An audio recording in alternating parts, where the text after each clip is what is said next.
Hello বন্ধুরা, সবাই কেমন আছেন? আজকে আমি একটি অন্যরকম রেসিপি নিয়ে চলে এসেছি। কচুর মহামন্ত্রী রেসিপি নিয়ে চলে আসলাম। এবার দেখে নিন কীভাবে তৈরি করলাম।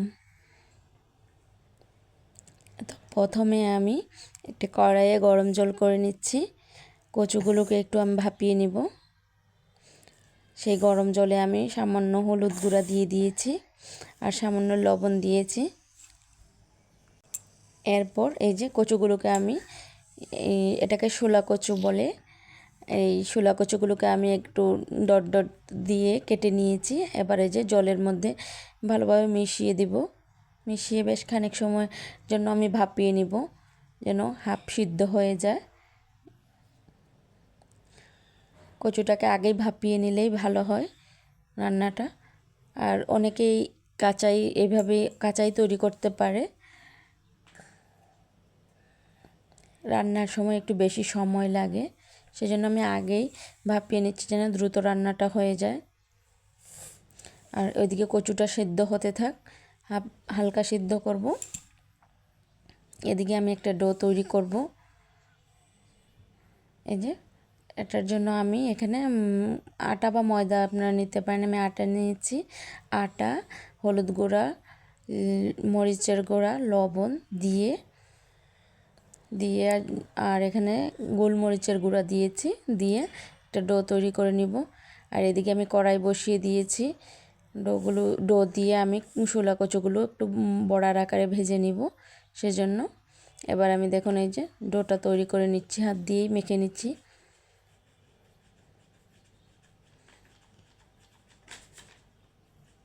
এই দেখুন ডোটা কি সুন্দর হয়েছে। এভাবে একটা থকথকে ডো তৈরি করে নেবেন। এদিকে আমার কড়াই গরম হয়ে গেছে। এই যে সিদ্ধ করা শোলা কচুগুলো এবার কচুগুলো ডুবিয়ে আমি ভেজে নিব লাল লাল করে। এই যে এভাবে বেগুনির মতো করে, এই যে এভাবে প্রত্যেকটা ডোতে ভিজিয়ে আমি ভেজে নিব।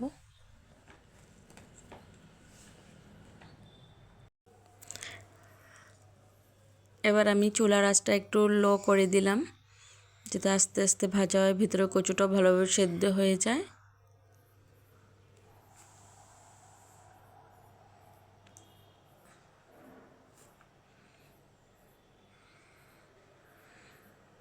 যতগুলো দেওয়া যায় আমি ততগুলোই দিয়ে দিব একসাথে।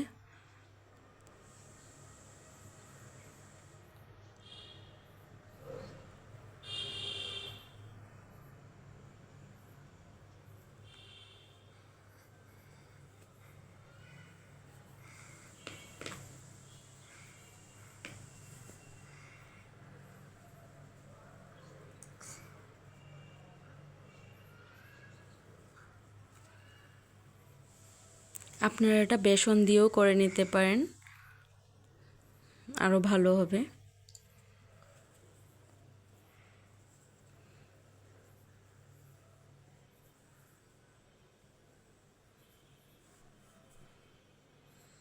এক পাশ ভাজা হয়ে গেলে আমি এক পাশ উল্টে দিব, একটু লাল লাল ব্রাউন কালার করে ভেজে নিব।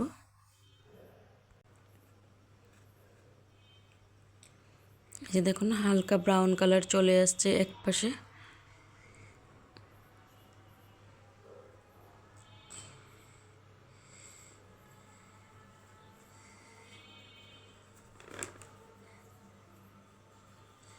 এই যে দেখুন ভাজা হয়ে গেছে আমার, বেশ খানিক সময় ধরে নিয়ে ভেজেছি আমি। ভেতরে একবারে সেদ্ধ হয়ে গেছে ভাজতে ভাজতেই। এভাবে আমি সবকটি ভেজে নিব। আপনারা এভাবে নিরামিষও তৈরি করতে পারেন, পেঁয়াজ রসুন ছাড়া। এবার আমি ফোড়ন দিয়ে দিব।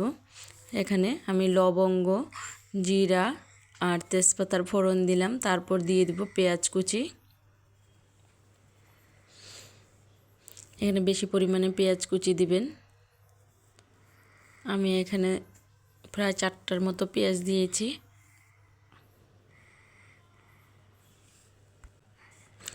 এখানে পেঁয়াজগুলো বেশ খানিক সময় ধরে আমি ব্রাউন কালার করে ভেজে নিব।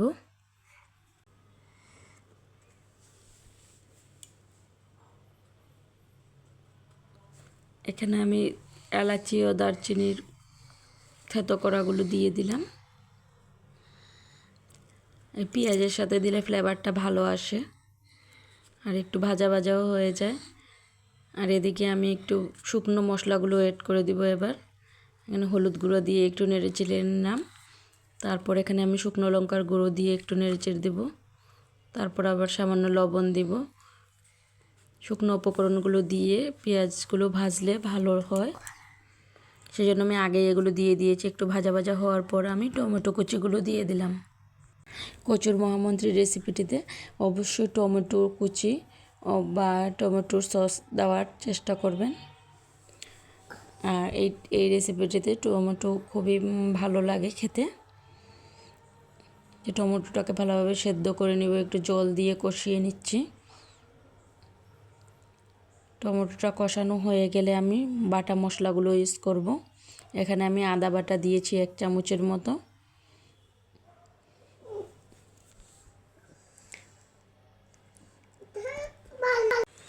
এবার আমি এখানে 2 চামচের মতো জিরা বাটা দিয়ে দিলাম।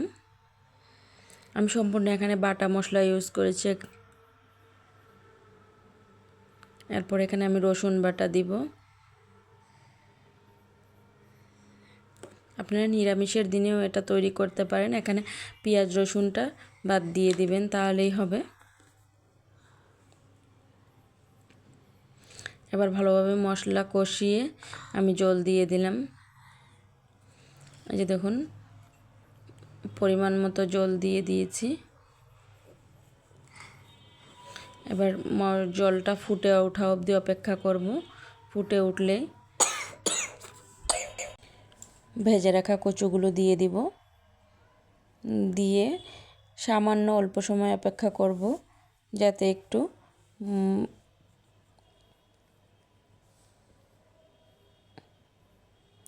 ফুটে উঠেছে। এবার আমি উপরে গরম মশলার গুঁড়ো ছিটিয়ে ঢাকা দিয়ে দিলাম। এই তো, এবার আমি নামিয়ে ফেলেছি। এই যে দেখুন আমার রেসিপিটির ফাইনাল লুক। খুব অল্প সময় তাড়াতাড়ি রেসিপিটা তৈরি হয়ে যায়। আর এটা মাংসের স্বাদকেও হার মানাবে এমন একটা রেসিপি। খেতে অবশ্যই ভালো লাগে। থ্যাংক ইউ সবাইকে।